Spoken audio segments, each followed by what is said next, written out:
Welcome to the Peer Effect Postbag. I'm James Johnson, joined by Freddie Birley. We asked for your questions, and Freddie and I are going to tackle them together.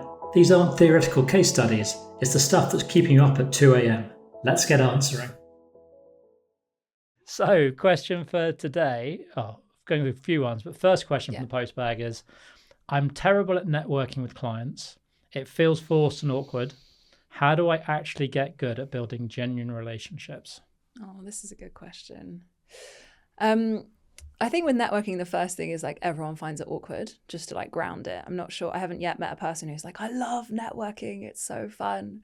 But the most important piece for me, I'm curious what you think, but if you want to build genuine relationships, it's asking genuine questions. So I think often people feel like they have an idea in their head of how they should be at a networking event or when they're with people, and actually just being yourself. Yeah, kind of authentic. Yeah, being authentic, being real, and asking genuine questions. So things you genuinely want to know the answer to.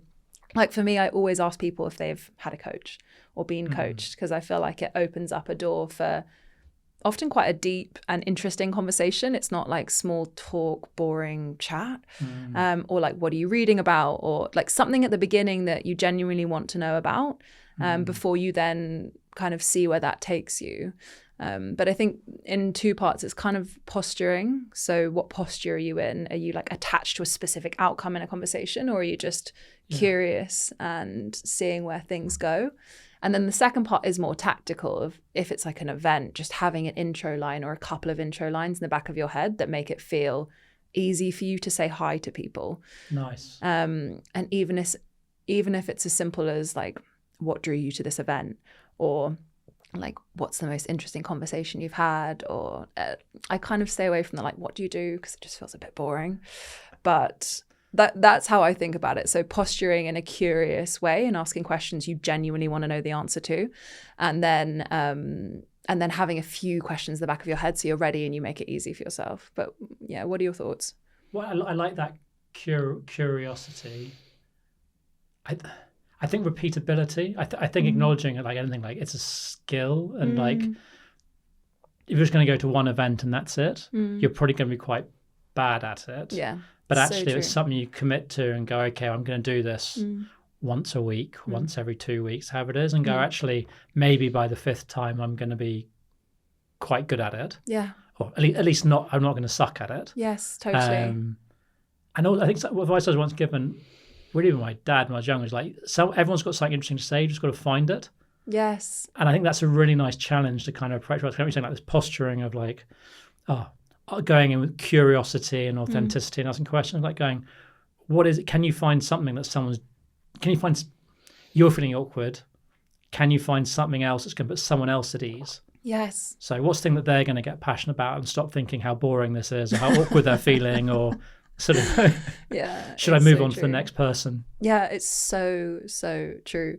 And also funny stories emerge. In my family, we always joke about the question you find yourself getting to when you've run out of questions in your head. And for some reason, I always end up asking people, so do you have any pets? And it's Freddie, think of something better. Think of a better question. That's your ripcord question. Yeah, that's I need to get out. It's time to move on.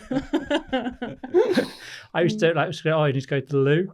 And I remember I met this person, she goes, every time I've spoken to you, you've told me you need to go to the loo. It's they actually called you out. Called out. Kind of bold. I think it was the third. The worst thing was I'd completely forgotten that I'd met them before. Oh, no. Fair. But I think that probably says more about me than it does about them. No. So funny.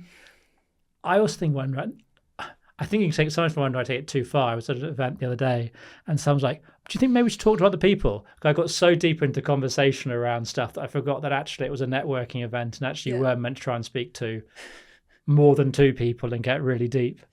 You know what? It's funny because I was talking to one of my clients about networking, and we were working on this, and they were like, but what does success look like at a networking event? Is it actually I've met 10 people and had a meaningful conversation with them? Or sometimes is it actually having one or two really deep conversations? And sometimes you just don't know what's going to happen. If you end up I've had a couple of events where I've spent an entire evening with someone new, and then they've become either a great friend, or we ended up collaborating on something and something really meaningful emerged. And then other events where I've spoken to tons of people and none of it stuck. Nothing ever continued off the back of it. And so I feel like it either are okay, but it's also kind of being open to the possibilities of, if you actually end up having an amazing conversation with someone, I think that's also a huge win. It's quite rare to meet people that you can speak to on a first night for that long. I think it's true, actually. I remember I was at a Helm event a long time. We used to go to supper club. Ended up like drawing diagrams on a napkin with someone for about an hour. Amazing. And like people like coming and going out of the conversation, but basically then we sort of actually did business together and So I agree. Actually, just maybe it's being open to what does success look like. Is it one really great conversation can make it all worthwhile, or is it 10? But it's probably not 100. It's probably not 100 cursory like, "Hi, I'm Freddie. Yeah. Yeah. Do you have a pet?" Honestly, sometimes I wish I could have recorded. I remember the first networking event I ever went to, and I remember just standing there being like, I literally can't think of anywhere worse than right here, right now. And then someone came up to me and actually was so kind and really nice. And I also, just coming back to that, kind of be open that people are actually a lot more generous than we give them credit for. And everyone kind of knows why you're there. So introducing yourself, you're often doing people a massive favor, because they want to have those conversations, but it is scary and anxiety inducing making the first move. So yeah. So if people want to send us the questions, they can get in touch with me, like james@peereffect.com or with you. Yeah, you can find me on LinkedIn, so Freddie Birley, or that's actually probably the best place. Perfect. Look forward to doing the next one. Yes, me too.